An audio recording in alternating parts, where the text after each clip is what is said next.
Om Jnanatimirandhasya Jnananjanashalakaya Chakshurunmilitam Yena Tasmai Shri Gurave Namaha. Nama Om Vishnupadaya Krishna Pristhaya Bhutale Shrimate Bhakti Vedanta Swami Iti Namine. Namaste Saraswati Deve Gauravani Pracharine Nirvishesha Shunyavadi Paschatya Desha Tarine Vancha Kalpatarubhyascha Kripa Sindhubhya Evacha Patitanam Pavanebhyo Vaishnavebhyo Namo Namaha. Jai Shri Krishna Chaitanya Prabhu Nityananda Shri Advaita Gadadhara Shrivasadi Gaura Bhakta Vrinda. Hare Krishna Krishna Krishna Hare Hare, Hare Rama Rama Rama Hare Hare. Hare Krishna. So many of you have been here for quite some time, participating in this memorial ceremony for His Holiness Gopal Krishna Goswami Maharaj. So I will speak briefly about how to see such ceremonies, what can we learn from it. So I'll offer, is visible, a sip of wisdom. I'll talk about 3 points, SIP. And we'll try to discuss what does all this mean. So S is speciality.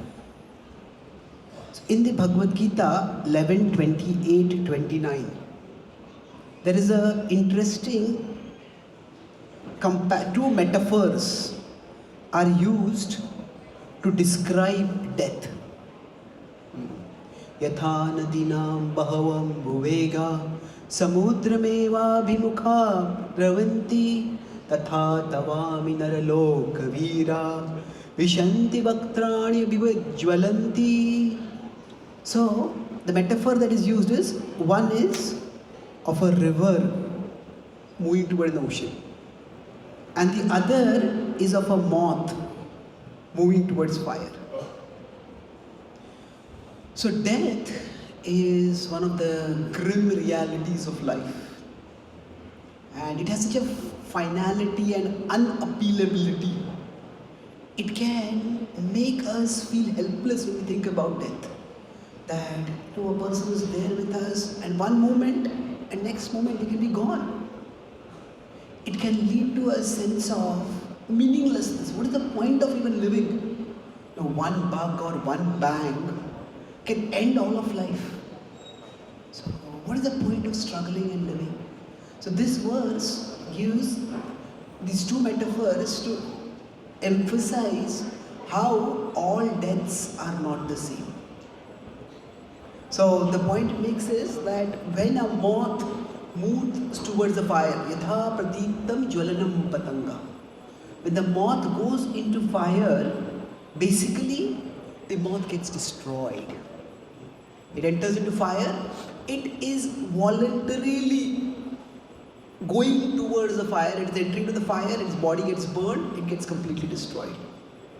On the other hand, when the river goes toward the ocean, its essential nature of water stays as it is.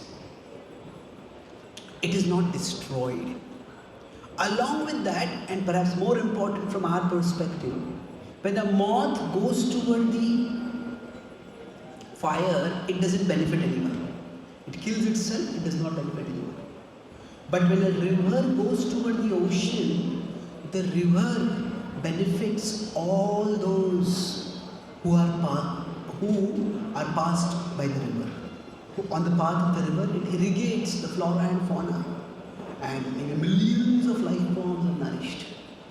So the Gita gives this metaphor to illustrate that those who live materialistically, their life is driven by material pleasures, and those are like moths being attracted to fire. But those who live spiritually, spiritualists, they are like rivers going toward the ocean. So there is a significant difference, although the event of death is the same, in the sense that they're going to die. But what if we consider this is the event of death? And this is where everyone, not just all of humanity, but all living beings are going to go toward that. We are all racing very fast in our lives. We are all running, but it's like if there's a sprint. Now the sprint, different people run fast. Some person comes first, some person comes second. But life is like a sprint where everyone will reach a finishing line and they will be finished. It's like instead of getting a trophy, what we get is a shot in the head. So that's the finishing line. So that might seem horrendous to think of life in that perspective. But actually, what comes before and what comes after, that can be very different. So what comes before, how a person lives, what a person does, that can be different. And what comes after. So if a person is living materialistically, they stay entangled in the material world. One who actually lives spiritually, that person becomes free, that person becomes liberated. And I'll come to this theme a little later. But basically, while death is unavoidable, how we live and where we go, that can be very different. And the purpose of spirituality, it is not to change the nature of material reality. It is what it is. But it is to change how we experience material reality. So the speciality of the death of great souls is that they have lived differently and the destination they attain will be different. So now, what is the acronym I was going to discuss? SIP. Yes, thank you. So I is importance. Universally, death, when death comes, either it can lead us to a sense of meaninglessness. What is the point of it all? Or this is very unhealthy if this happens. We don't want to go in this direction. But it raises the question, what really matters? Death often forces us to rethink our priorities. What really counts in my life? There are many self-help books or personal growth books which say that, contemplate the time, say when you have died. And then, what do you want people to remember you by? What is it that will be the most important thing at that time? Do you want to be remembered as a person? Oh, this person watched TV every day for 6 hours. Do you want to be remembered somebody as, okay, this person spent so much time on social media, this person did this person did that. So that's the time when we think about our legacy. What will be remembered by? Now this is a good exercise. The Gita describes that there are different modes in which we can function. The modes are basically like gears. If you can drive a car in different gears, the mode is like gears. Our body-mind machine can function in different gears. So there is the mode of ignorance. There is the mode of passion, tamas, rajas and sattva, the mode of goodness. These three modes, they can be summarized as some people make things happen. Those in sattva, they think, analyze, they plan, they make things happen. Some people watch things happen. They try to do things, they try to do one thing and 10 things go wrong. Some people make things happen, some people watch things happen, some people wonder what happened. So like that, the response to death is also shaped by modes. So in tamas, the response to death is just denial. That we just act as if it hasn't happened or it won't happen to me. Now, if it is alternatively, it can be, as I said earlier, just meaninglessness. This is where people temporarily have smashan vairagya. Oh, you go to a crematorium and you become detached. But that doesn't last for very long. So mostly we live in denial. Then there is another thing that can happen is that there can be feverish enjoyment. People may say, oh, you live only once, so enjoy right now. So the same thing spiritualists and materialists can see differently. Spiritualists may say, youth is temporary, beauty is temporary, strength it's not permanent. Look for something that is substantial. But materialists may say, youth is temporary, beauty is temporary, so enjoy before you lose it all. So it is a different way of looking at things. Now in Sattva, what happens is, we focus on our legacy. Legacy is, how will I be remembered? We try to do some good things in our life by which the memories that people have of us will be good. And this is definitely good. But the Gita takes us beyond this. There's a level called Shuddha Sattva. There is a spiritual level where how we are remembered after death is not as important as what we remember at death. Because it is, when we are thinking about how am I remembered after death, we are still having a very this world centered view, as if this world is all that matters.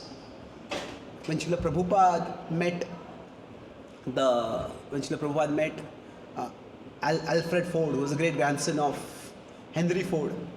Now he was used to people pandering to him, pampering him, praising him, so that maybe they would give some donations or something like that. But when Prabhupada met him for the first time, the devotee said, oh, he's the great grandson of Henry Ford. So, oh, you're the great grandson?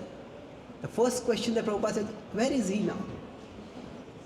So what he meant was that, okay, he acquired so much wealth, but where is he as a soul gone?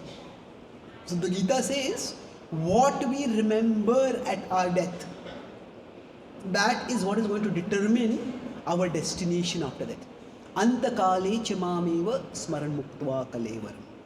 That if we remember God, we will... Okay, what's happening? Okay. Am I audible or it's not clearly audible?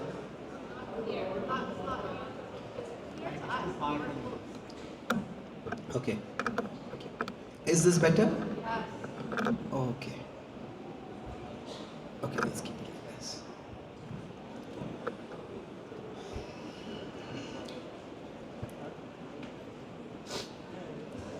So, I'm a little puzzled why nobody said anything till now. Oh, you told him, okay. It's sometimes, I was once giving a class, nobody could hear.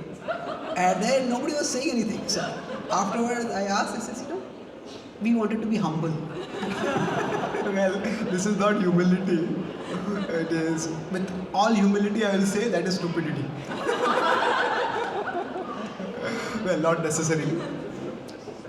But the point is, still not audible. Hare Krishna, everyone at the balcony, we're hearing too much conversation from there. If you can all please maintain some silence for the next 20-25 minutes, that would be much appreciated. Thank you. And everyone actually. Your mic is much better actually.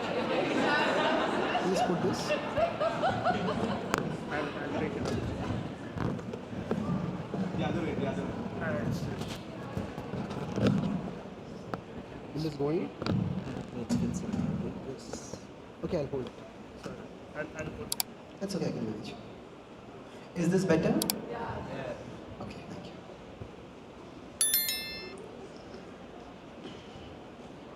So, I was talking about the sip of wisdom, that what first is, the speciality of the death of great souls is that they live like a river going toward the ocean.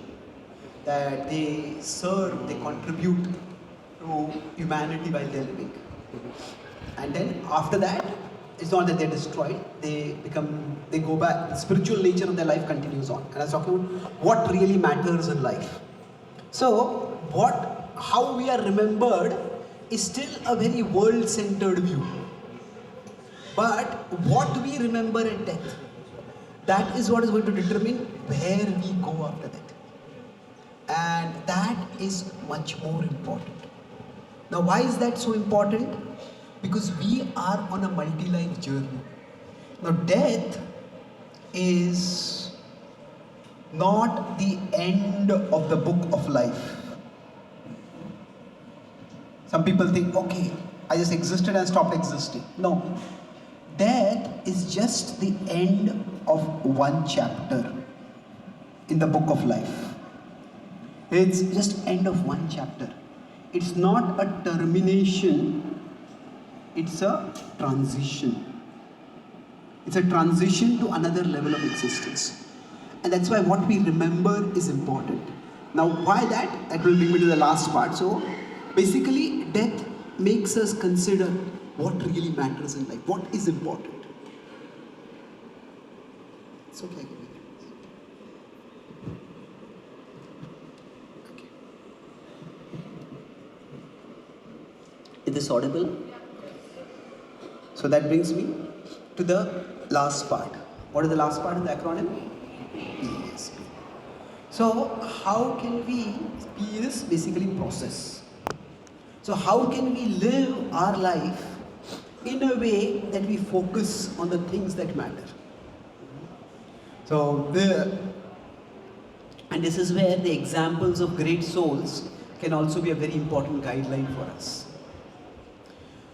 So basically, in the Bhagavad-gita, Krishna, in the same chapter 8.5, he talks about remembering him at the time of death. But then, a few verses later, Mam Anusmara Yudhyacha. So he says that the process of devotion has two aspects to it.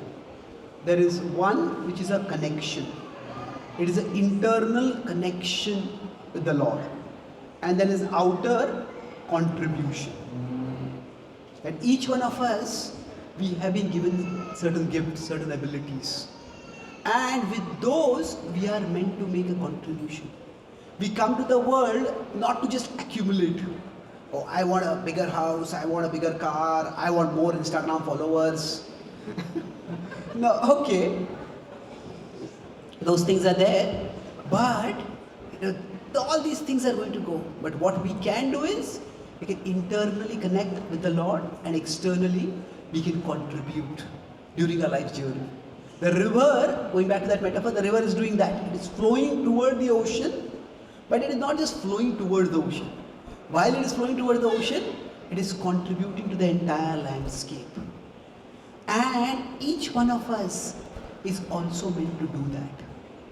Now, each one of us is like a river, and we all are to find our way toward the ocean.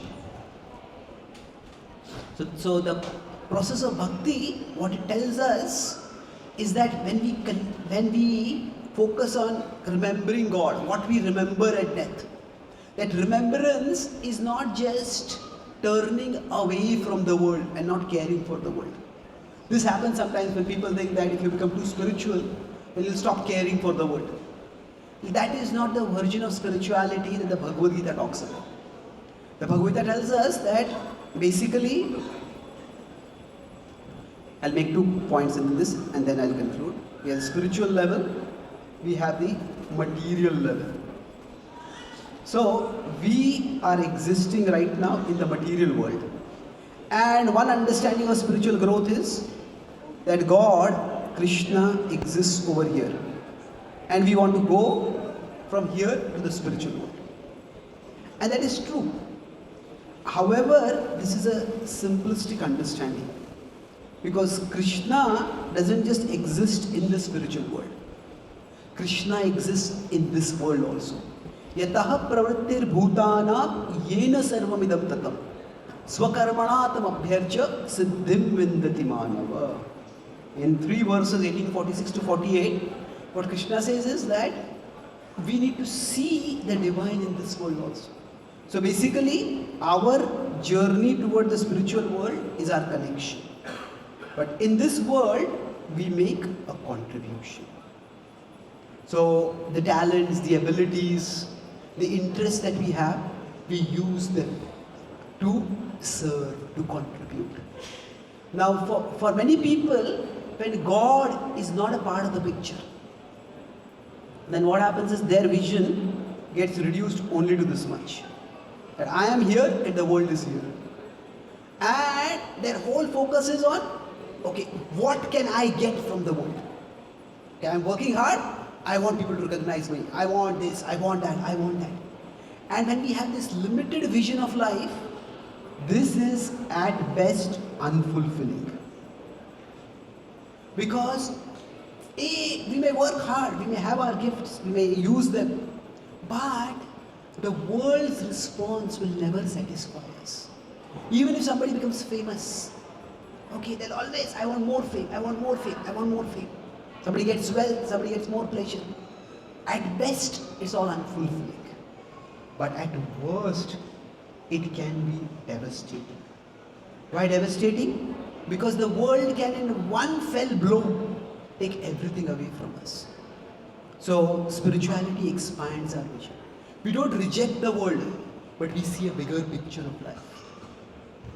So we act in the world and we contribute. And when we contribute, we do get reciprocation. The reciprocation that comes from the Lord. At one level, there is a reciprocation internally, and there is a reciprocation in the world also. So through our connection in the world, we, in connection with the Lord internally, we get contentment. It's color visible. We get contentment. Just remembering the Lord, coming to a temple, participating in Kirtan, it just gives us contentment. It gives us enrichment. So we feel, okay, how well known I am, how famous I am, how respected I am, my income level, my beauty level, my this level, that level, all those, they're not that important. We get that enrichment from within. But along with that, in this world, we also get empowerment. That God wants us to make, each one of us, to make a positive difference in life in this world. And when we act in a mood of service, we don't just get enrichment in our heart, we get empowerment in the world, by which we can use our talents and abilities for a greater good. We may discover abilities and talents that we didn't have, that we didn't know we had. We may be able to develop those abilities and talents that we already have much more and use them at a bigger scale. So in this way, there is where, when there is this enrichment and empowerment, that is what makes for a fulfilling life. And it is that which is the call of bhakti. So great souls who come to this world, who exemplify such devotion, Arjuna was a great devotee. Internally he was connected with the Lord, but externally he also became a great archer. And he served extraordinarily. So his Holiness Gopal Krishna Maharaj was such a soul in the service of Srila Prabhupada. He was in America working in a big company in a significant position after having a very respected degree from a respected college. And then he decided to make serving Krishna the focus of his life. And what happened by that is he was empowered by Krishna to become a leader of hundreds and thousands of devotees. He was responsible for several hundred temples and their management. He personally built, or at least inspired to build, in Delhi, which was his base, over a dozen temples. It's increasing. That empowerment came. So when we hear about and celebrate the lives of great souls like him, it is an inspiration for us to also similarly orient our life. As the legacy they leave is glorious. Now, not every devotee who serves the Lord may have such a great legacy. But what matters is not so much how we are remembered as what we remember. The extent of empowerment that different people will get will be different in life. But everybody can get that enrichment. That we are all in life. Life is like a relay race. Now, in a relay race, different people, say there's a torch. So, if I have to light a torch, that means I'm not a good drawer. But anyway, so if life is a relay race, we all, different people, carry the torch to different degrees. Now, some people may carry the torch across the finish line. And those who carry the torch across the finish line, they will get glory in the world's eyes. So not everybody, even on the spiritual path, may be empowered necessarily to take the torch across the finish line. When Srila Prabhupada had established the Krishna conscious movement all over the world, one of his followers told him, Prabhupada, your guru and his guru, Bhaktivinoda Thakur, he shared Krishna Bhakti in Bengal. Bhaktisiddhanta Thakur spread Krishna Bhakti in India. You share this wisdom of divine love all over the world. Therefore, you are greater than all of them.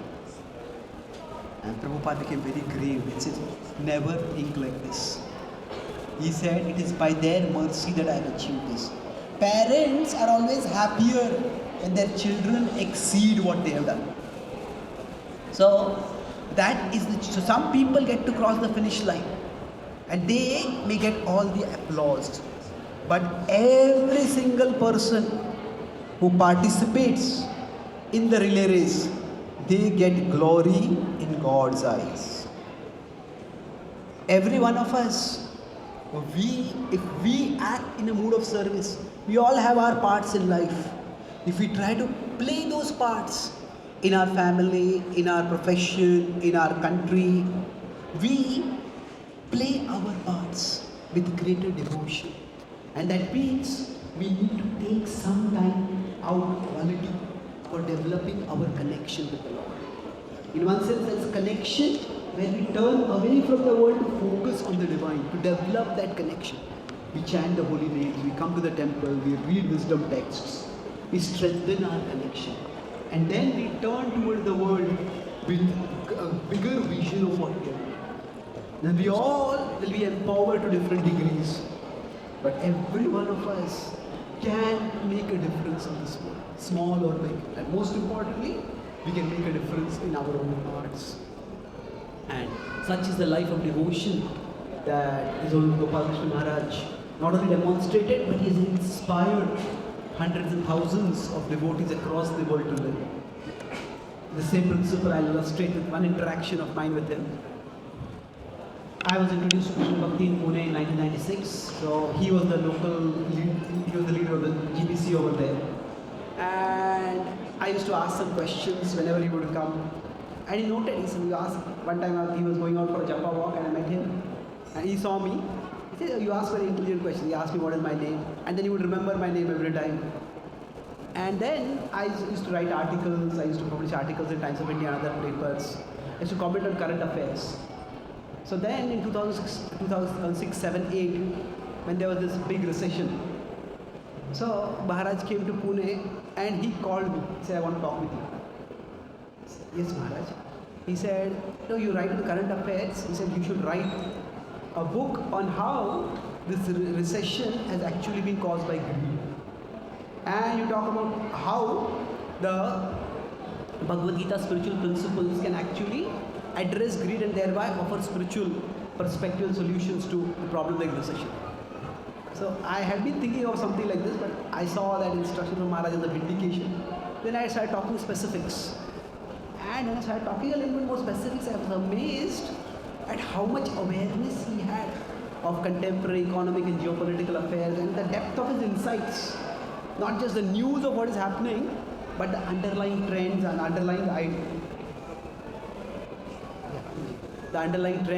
ideas. And then